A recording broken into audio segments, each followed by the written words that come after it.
নারী আজ প্রশ্ন, কলমে সুমারজরে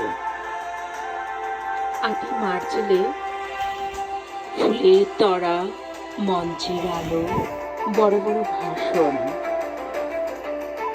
নারী শক্তির নারী জাগরণ, শব্দগুলো আকাশে ভাসে। কিন্তু রাতের অন্ধকারে কোনো নারীকে নিরাপদে ঘুমায়,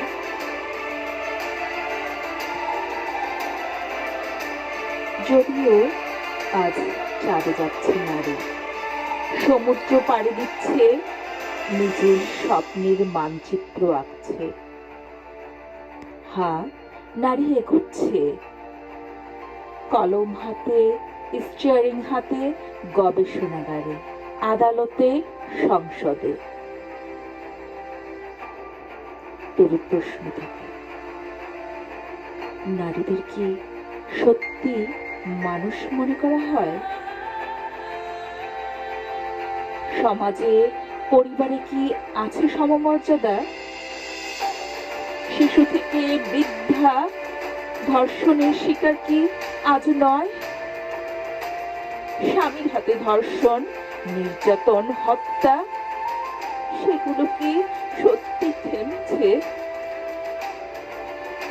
তাদের কি সত্যি স্বাধীনতা আছে? তার শরীর এখনো কত চোখে ভোগের বাজারের পণ্য, কত নারী নীরবে লুকিয়ে রাখে অপমানের ক্ষত, ধর্ষণের কালো দাগ, সমাজের ভয় আর লজ্জার আড়ালে। কত ঘরে মেয়ের জন্ম এখনো বোঝা, শৈশব কেড়ে নেয় বাল্য বিবাহ। কত সংসারে নারীর স্বপ্ন বন্ধ দরজার ভেতরে বন্দি, সব সিদ্ধান্ত নেয় অন্য কেউ। তথাকথিত মর্যাদার শিকল বেঁধে রাখে তার হাত, সব সিদ্ধান্ত নেয় অন্য কেউ। তথাকথিত মর্যাদার শিকল বেঁধে রাখে তার হাত। কেউ তাকে ভালোবাসে, কিন্তু স্বাধীনতা দেয় না। কেউ তাকে ঘর দেয়, কিন্তু সম্মান দেয় না। কেউ ভালোবাসা দেয়, ঘর দেয়, সম্মানও দেয়, তবু তার মস্তিষ্ক রাখে তার হাতের মুঠোয়। তার স্বপ্ন কেড়ে নেয় চোখের গভীর থেকে। প্রতিষ্ঠিত হতে গেলে কত চায়, কত কাটা, মনোরঞ্জনের জন্য কত আঘাত।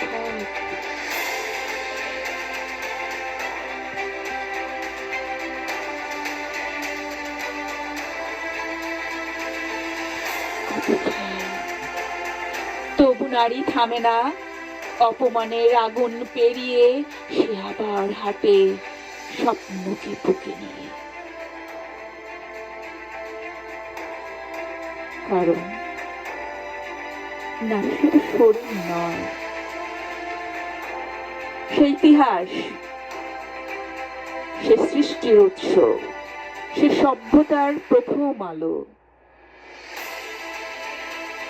তবু প্রশ্ন থেকে যায়, এই পৃথিবী আজও কি তাকে পূর্ণ মানুষ হিসেবে চিনতে শিখেছে,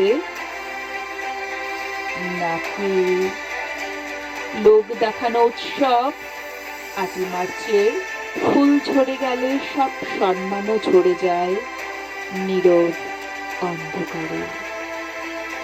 তাই আজও প্রশ্ন জাগে,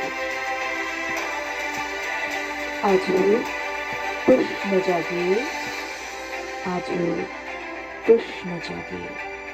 নারী আজও প্রশ্ন।